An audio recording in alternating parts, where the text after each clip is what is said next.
Bonsoir à toutes et à tous, bienvenue dans Deep Tendance, votre émission d'analyse stratégique. Aujourd'hui, suite au braquage des jouets de la Rawbank Victoire, une question cruciale se pose. Peut-on être une police efficace sans violer les droits fondamentaux? Ce soir, on parle de la dualité de la force en RDC. Bonsoir Georges.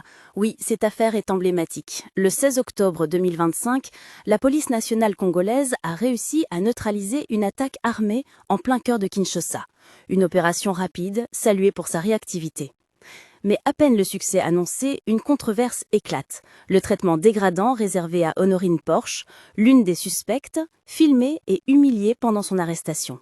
Un geste qui a soulevé un débat national.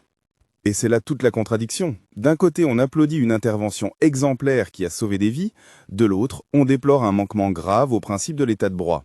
Même le ministre des Droits humains, Samuel Memba, a félicité la PNC tout en condamnant la dérive. C'est un équilibre précaire entre efficacité et éthique. Oui, et cette tension n'est pas nouvelle. Le problème, c'est la militarisation de la police. On envoie des unités formées pour neutraliser des ennemis, pas pour arrêter des citoyens.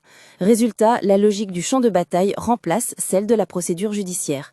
Et dans le cas d'Honorine Porsche, cette confusion a conduit à l'humiliation publique d'une femme présumée innocente. C'est d'autant plus problématique que la RDC est signateur de la Convention contre la torture et du pacte international relatif aux droits civils et politiques. Donc, légalement, le traitement dégradant est une violation grave du droit congolais et international. Ce n'est pas qu'une question morale, c'est une question de crédibilité institutionnelle. Exactement. Et la réaction du ministre n'est qu'un premier pas. Il faut aller plus loin. Des enquêtes judiciaires réelles, des sanctions visibles et surtout de la formation des agents sur les droits humains. Sinon, la fameuse réforme du secteur de la sécurité restera un slogan. Tu soulèves un point essentiel, le professionnalisme. Parce que, en réalité, être professionnel, c'est savoir protéger en respectant. La police n'a pas à choisir entre la force et la loi.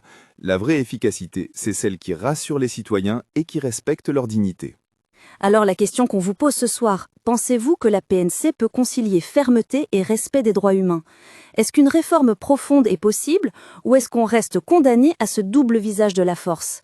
Dites-le nous dans les commentaires, partagez votre opinion et n'oubliez pas, commentez, partagez et abonnez-vous à Deep Tendance pour nos prochaines analyses exclusives. Merci Claudia, merci à vous pour votre écoute.